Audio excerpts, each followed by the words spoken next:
اللي هو قاله لي ساعتها انه عكس اللي انا كنت مستنياه. انا والسجين كنا مستنيين.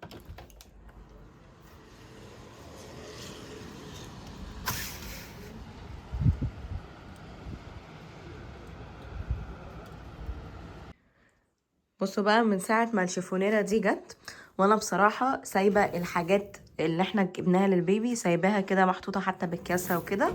قلت لما مثلا في اخر وقت او اخر شهور او كده ابتدي انضف الحاجات ونغسلها وكده. والحاجات هنا طبعا الضرفة، بصوا الحاجات على بعضها اساسا. فدلوقتي بقى هبتدي ارتبها. الاول حاجه خالص هناخد الهدوم. احنا هنطلع الهدوم الاول صح؟ نطلع الهدوم الاول كده بالترتيب، وبعد كده هنبتدي نغسلهم، ناخدهم غسله، وبعد كده لما ينشفوا نبتدي بقى نظبطهم. يلا يا حلوه طلعي. دلوقتي بقى هنطلع البافيتات كلها صح؟ طلعي. هنغسل يا حبيبتي كله. الفوط بتاعته، الشرابات دي حطوهم مننا في الغساله يا نادين. ايوه شرابات. مش عارفه ليه حاسه ان الشرابات كويس ان احنا جبنا ممكن نستعمل الشبكه بتاعه الغساله نحط فيها الشرابات. الشرابات الكبيره متهيألي، ولا خليهم يبقوا جاهزين يعني، مش عارفه. ماشي خلينا نغسل الشرابات المقاسات الكبيره. ايوه، ونحطهم في الاورجنايزرز يبقوا موجودين. الشرابات. المناديل دي اظن مش محتاجه، المناديل اللي على البق برضه تدرس برضه. دول كانوا كده مناديل كنا جايبينها، اللي هي بتتمسح بيها او هتحطيها على كتفك كمان في البيت، بيها اي حاجه، هتمسح بيها اي حاجه تتمسح. دي لسه جديده. ما هتتغسل برضه يعني، تتشطف مش هتدخل في دماغه برضه. واجهها لهم لو سمحتي، عشان دي اللي انا لسه جايباها امبارح. بس انا خايفه من حاجه. ايه؟ خايفه ان اللون الاحمر ده يكون بيبعت على الارض. لا مش الدرجات دي بقى، احنا هو ما تتغسلش. خليها، طب نبقى نشوفها على ايدينا، خلينا نشوفها على ايدينا بس هنشوفها. طيب يعني ما هو في كل ما وتبقى هنشوفها على ايدينا يا نادين، مش ممكن ازاي يعني. ماشي. ده بقى كده بقيه الشرابات بتاعته، الحاجات دي. احنا جايبين يا جماعه فكره الشرابات مقاسات يعني، مش شرابات كتيره، هي بس بتبقى في اوفر او كده، فجبنا كذا مقاس لغايه ما نكمل سنه يعني. حتى لو انا جايبه كتير انا مش قادره استحمل، ما قدرتش. شكلهم حلوين قوي، اغراء ابن لذينه. ان شاء الله اجيبهم واحطهم على احطهم في الصالون. يعني ده انا ما اجيبوش ازاي. بصي اتفضلي. كرة القدم صحيح. المهم طلع بقى برضه البنطلونات. ايوه طلعي الالوان الكتير، الاتلتس الابيض. الاندر وير بتاعه. ماشي. ده كده اول دور بقى كده. طب خلاص كده. المخده، لا المخده دي انا اللي عاملاها بايديا الحلوين دول. فدي مغسوله بقى خلاص.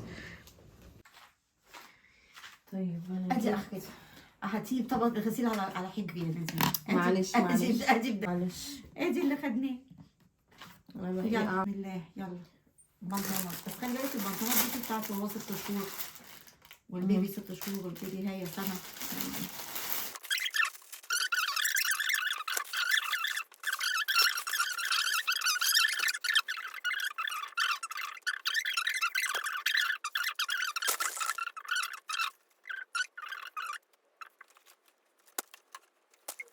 نشيل بس الشماعات.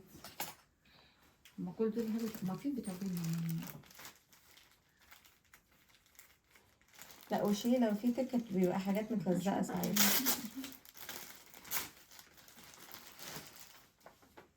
دول بتاع السي كيكي الاتلتس ديت دول. بصي انا كنت شايفاه ده، انا بقول ايه البيج ده.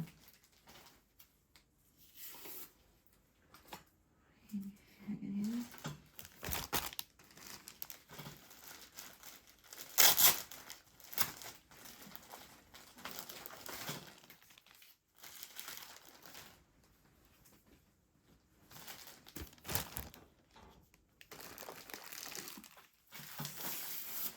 كنا جايبين السي وكيكي كتير كده. كنا جايبين السي وكيكي كتير كده من الاتلتس ديت.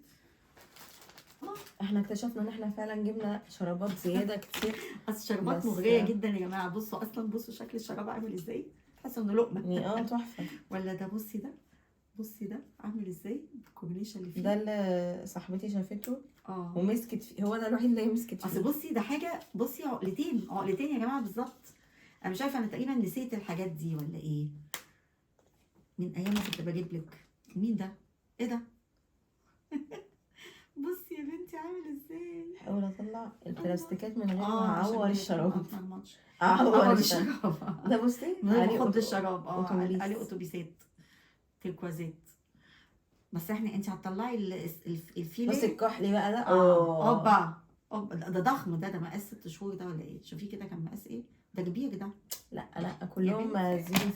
لا يمكن. بصي خلاص قررنا نخلص. طب بصي بصي الفرق بين بصي ده لحد فين ده لحد فين يا بنتي. لا طبعا ده اللي من 0-3. ده ممكن يلبسهم دلوقتي تبلعيه له.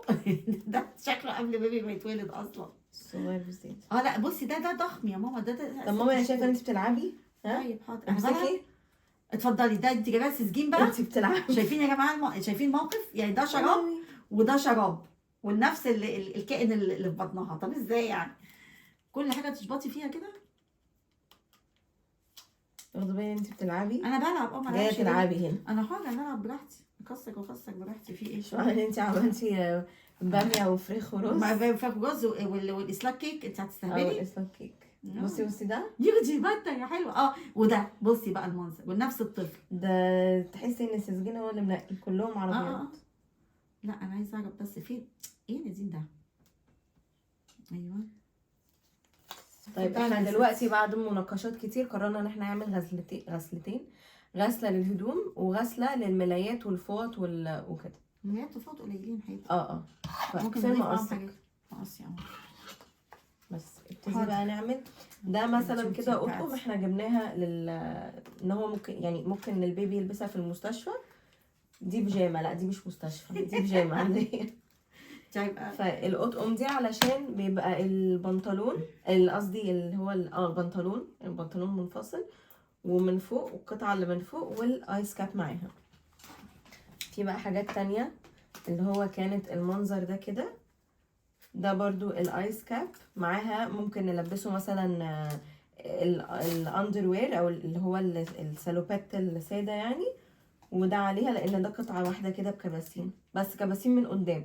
يعني انا ما جبتش خالص كباسين من ورا لان ناس كتير قوي قالت لي ان هو كباسين ورا بتضايق البيبي. فالكباسين اللي من قدام هي اللي احسن بكتير.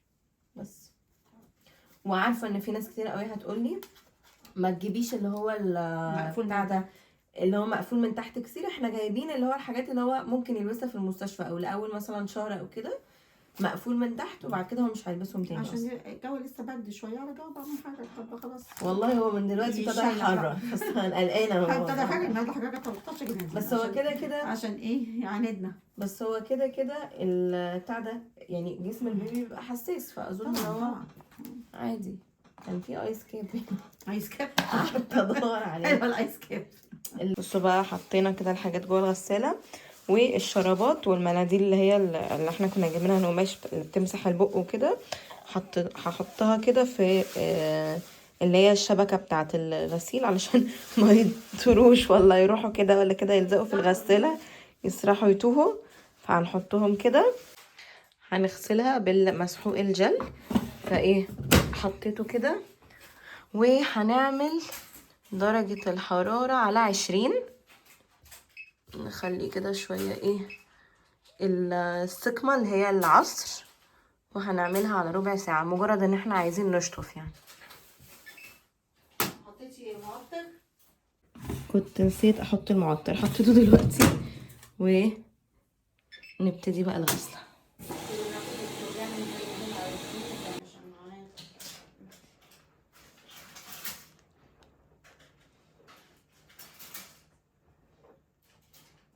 بصوا بقى كده نشرنا اهو الحاجات كلها.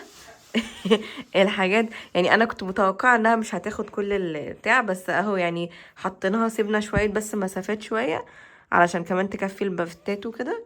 وحطينا الشرابات الجميله دي حطيناها على اطراف السبت كده. ان شاء الله بقى تنشف كده لان طبعا ما فيش مكان. احنا كده حلو قوي علينا. ازيكم يا حلوين. النهارده بقى مش تاني يوم هو تالت يوم. اليوم اللي بعديه على طول طبعا كان لسه الحاجات ما نشفتش خالص. فنزلت انا ومامي بقى رحنا البازار وكده. وبعدين دلوقتي عدى بقى يوم تاني. كان في خلال الوقت ده كنت غسلت بقى الفوط والملايات والحاجات اللي احنا كنا جايبينها للسرير بتاع البيبي. بس فدلوقتي بقى هو نشراهم، وما هتلاقيهم مش باينين دلوقتي، اهم لا باينين اهو البتاع البيضه دي الملايه اللي انا كنت مطلعاها في الفيديو بتاع مامي. المهم انه طبعا انتوا بان لكم من الهدوم انا قصدت، يعني انا كده كده مش بحب اخبي عليكم حاجه. بصوا بقى، انا بصراحه ما بحبش جو اللي هو نعرف بقى جنس المولود ونعمل البالونه ونفرقع البالونه وبتاع. انا هقول لكم الحقيقه، انا من الاول خالص، من اول اسابيع اللي بيبان فيها جنس المولود ايه وكده، الدكتور ساعتها كنت حتى ساعتها لوحدي، رحت للدكتور لوحدي يعني. فقال لي على فكره انا دلوقتي ممكن اقول لك هو ولد ولا بنت، فعايزه تعرفي البيبي ايه. فانا قلت له قول لي يعني انا ما بحبش انا جو السسبنس اللي هو بقى انا مش عارفه وقولوا لي بقى مفاجاه وفرقعوا لي بالونه وكده. فانا قلت له قول لي، وهو ساعتها قال لي اللي هو قاله لي ساعتها انه عكس اللي انا كنت مستنياه. انا والسجين كنا مستنيين بنت قوي احنا كنا نفسنا نجيب بنت، وكنا حتى يعني منقيين اسم بنت، ما كنتش خالص مفكره في ولد خالص. بعدين لما قال لي ان هو ولد، فبعدين قعدت اللي هو اقنع نفسي اللي هو ايه ده عكس اللي انا كنت مستنياه خالص. بعدين ابتديت بقى اقنع نفسي ان عادي، يعني فيها ايه اساسا، الولاد كمان كيوت والولاد كمان مش عارفه ايه. بس طبعا يعني كل اللي ربنا يرزقني بيه سواء ولد او بنت الحمد لله على كل شيء. بس يعني برضو الواحد بيبقى من جواه كده نفسه، يعني انا كنت بصراحه بفكر في بنت اللي هو فساتين وتوك وتحط لها بقى مانيكير وهي بقى مش عارفه صغنونه ولا دلع بقى. بس الولاد حاجاتهم مختلفه. بعدين لما عرفت ان هو ولد وبقى تدخلت وجبت بقى اللبس وبتاع، فقلت اللي هو ايه لبس الولاد على فكره حلو، وحاجه الولاد حلوه والانترست بتاعت الولاد حلوه. يعني انا مثلا كنت بقول ايه ده، يعني مش هجيب عروسه عادي يا جماعه، على فكره الولاد عندهم عربيات بريموت كنترول وعندهم حاجات حلوه كيوت جدا. ف انا مبسوطه دلوقتي خلاص، انا هيأت نفسي ان هو ولد، ومبسوطه ان هو ولد جدا ومستنيه على اساس كده. وبقيت بحب الولاد جدا، يعني بقيت كمان متحمسه وفرحانه اكتر مما كنت هجيب بنت.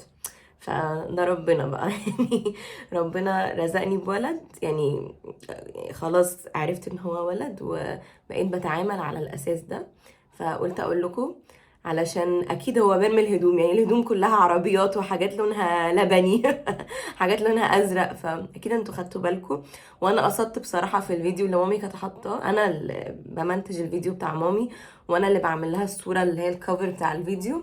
فانا قصدت قلت لها نبين عادي الهدوم، بس استني ان احنا نقول، انا هقول في الفيديو عندي ان هو ولد، خلينا بس كده ندي كده هنتات. يعني مثلا حطيت الستيكر على الصورة بتاعت الفيديو بتاعتها، حطيت الستيكر كده بتاع بيبي نايم لابس بامبرز او دايبر لونها ازرق بتاع. فقلت اكيد الناس هتاخد بالها يعني امهد لكم كده اديكوا كده شوية هنتس. بس دلوقتي بقى مامي جايلي في الطريق، هنكمل بقى التطبيق والحاجات. انا لسه طبعا ما طبقتش اي حاجه، فحطيت بس الملايه زي ما قلت لكم، الملايات والاطقم السرير والفوط والحاجات دي. وبس كده. دلوقتي بقى اللي هعمله ان انا هقوم انضف تاني، يعني انا كنت كده كده منضفاها لما جت، بس هنضف الشفونيره تاني من جوه كده. يعني هوضب الادراج وهنضفهم كويس قوي عشان لو في تراب او اي حاجه. وبعد كده انا كان عندي اورجانيزرز كده في البيت عندنا عند مامي يعني، فقلت لها خلاص انا ما بقيتش استعملهم طبعا، فقلت لها جيبيهم لي ونبتدي نحط فيهم الشرابات بقى والحاجات الصغنونه، الاتلتس اللي هي الحاجات الاندر ويرز وكده. فقلت لها دولت احنا ممكن نحطهم في الاورجانيزرز ونظبط، فخليكم بقى معانا. بصوا بقى، طلعت الحاجات اللي هي كانوا يعني ما اتغسلوش او حاجه، كانوا دلوقتي في الادراج، وبليت حته كده بتاعه تنظيف همسح بيها الادراج كويس وانشفهم بحته تانية. هتسالوني دي ايه، هقول لكم دي انا لسه هعمل لها فيديو تاني. دي هتبقى الاورجنايزر بتاعه الشنطه اللي هاخدها معايا المستشفى ان شاء الله، هحط فيها الحاجات وكده. هي دي عباره عن 6 قطع بسوسته كده، فدي ليها بقى فيديو تاني هبقى اعمله لكم بعدين.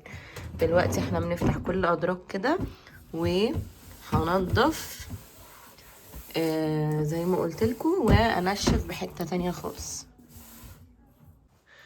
بصوا انا دلوقتي قاعده في عالم الشرابات. يعني انا دلوقتي الديوتي بتاعتي اللي انا عملتها ان انا بعمل يعني بجمع الاجواز اجواز الشرابات الفتافيت، اهو. يعني جواز الفتافيت. اجواز الشرابات انا جمعتها، ومامي بتعمل انا هناك اكوي ده ليه؟ تكوي. انا اكوي حاجه بالحجم ده ليه؟ ذنبي انا ايه انا؟ معلش اشتغلي اتاري الفتافيت دي وكوتها اصعب منكم في اشتغلي الحاجات عشان البيبي، الكبيره. اشتغلي عشان البيبي، يعني اشتغلي عشان يرضى عنك. عشان يرضى عني. فانا دلوقتي دي الديوتي بتاعتي ان انا بعمل الشرابات وهحطهم في الاورجنايزر دي، فين البنطلون؟ وبعد كده بقى هنشوف بتاع ده، هنشوف الباقي الاورجنايزرز. ممكن احط فيهم الاندر شيرتس صح؟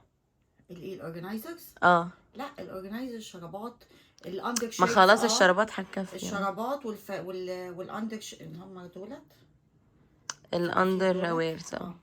انا بس عايزه اجيب بقيه البنطلونات لو نعم. اعملي بقى ايه، تشتغلي بذمه وضمير.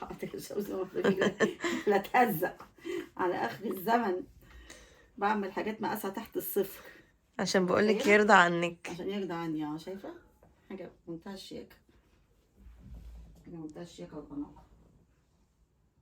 شايفه انا كاويه كام بنطلون؟ انا كاويه حوالي 20 بنطلون، 12 و6 كاويه 19 بنطلون لحد دلوقتي. بكام بقى مكوة البنطلون دي؟ تقدري تقولي لي الواحد بكام؟ مكوة البنطلون اه والله ولا هيحاسبك مش انا. ده هيحاسبني حساب بقى. حساب وما ادراكي بالحساب.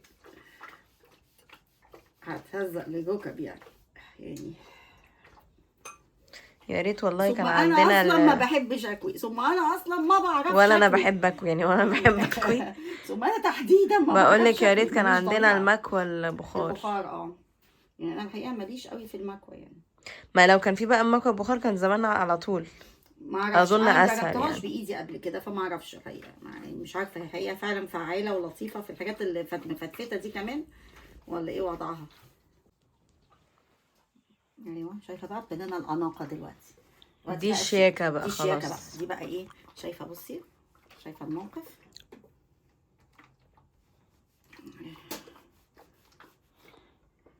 انت عارفه ان انا فكيت دي كده من هنا عشان اكتشفت ان هو طبقتين من جوه.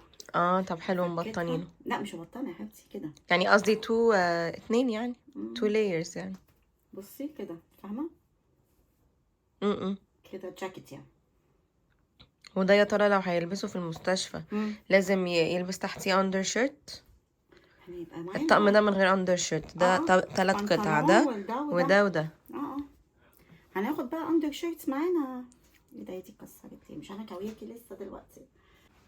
الهدوم كده خلصنا. ايوه الكوا كله، والحاجات اتطبقت اهي، والكوفرت اهي عملتها، والملايه شايفه الملايه وجواها الكيس بتاعها.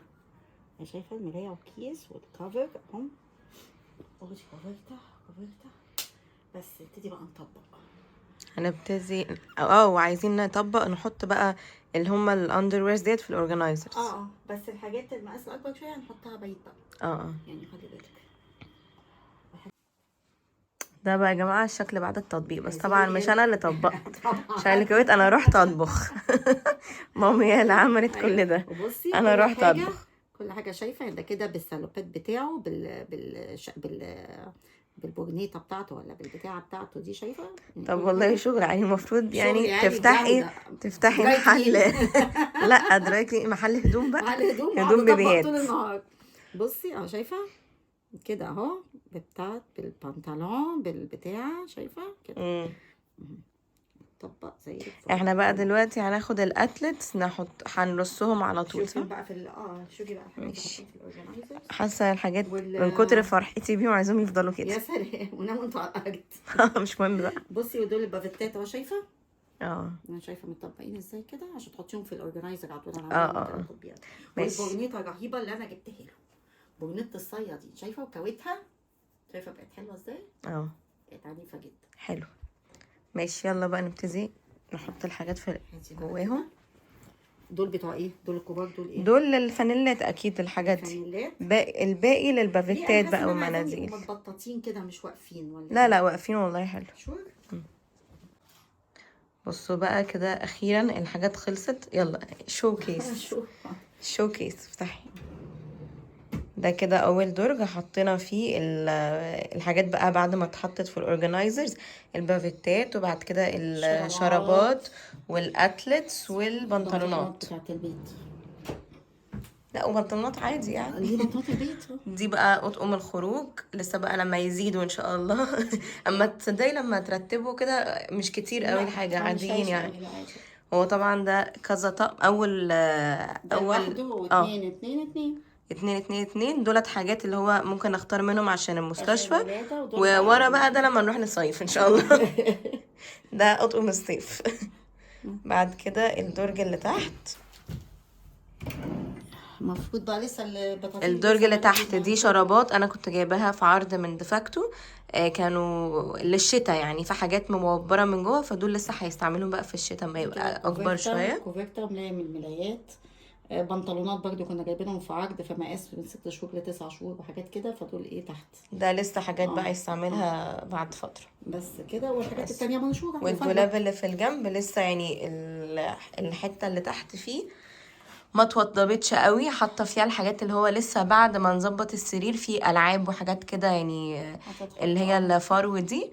وفوق حاطه الشامبوهات واللوشنز والجزمه الرهيبه دي. لا الجزمه دي اللي رهيبه. الجزمه اللي تحتيها. الجزمه اللي تحتيها دي ولا قصدك انهي؟ اللي هي دي الجزمه العنيفه دي. الجزمه الرهيبه دي عنف يعني. بس وده ايه؟ مش ده لازم يتصور ده؟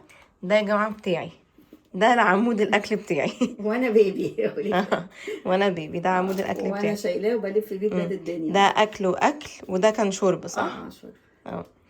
بس عايزه كمان اوريكم حاجه تانية، لان لقيت ناس كتير قوي بتتكلم على انستجرام عليها، عشان في ناس بتبقى مش عارفه انهي ترمومتر اللي يجيبوه، اللي هو بتاع الحراره يعني.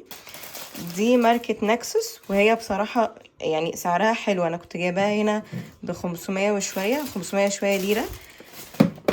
هوريهولكم من جوه كده. بصوا هو ده شكله. الحلو فيه ان هو مش ودان بس، يعني هو فيه اوبشن ان انتوا تقيسوا بالودن، من ودن البيبي او من الودن عامه. ولما تحطوا له الغطا ده، بس انا مش عارفه اركبه دلوقتي، ثواني بس ركبته. لما تحطوا له بقى الغطا بتاعه او الراس دي، بيقدر يقيس من البتاع ده من على القورة على طول. فده للاتنين يعني. الحلو فيه ان هو للودان وللقورة كمان، وسعره جميل. ده مش اللي هو عن بعد، ده اللي عن قرب، يعني لازم تلزقوه في القورة ولازم يخش الودن علشان يقيس. وده يعتبر اكيوريت اكتر، يعني بيبقى درجة الحرارة فيه بيطلعها بالظبط. وهنا بقى استغليت طبعا الدرج اللي هو بتاع السرير ده، افتحه لكم كده.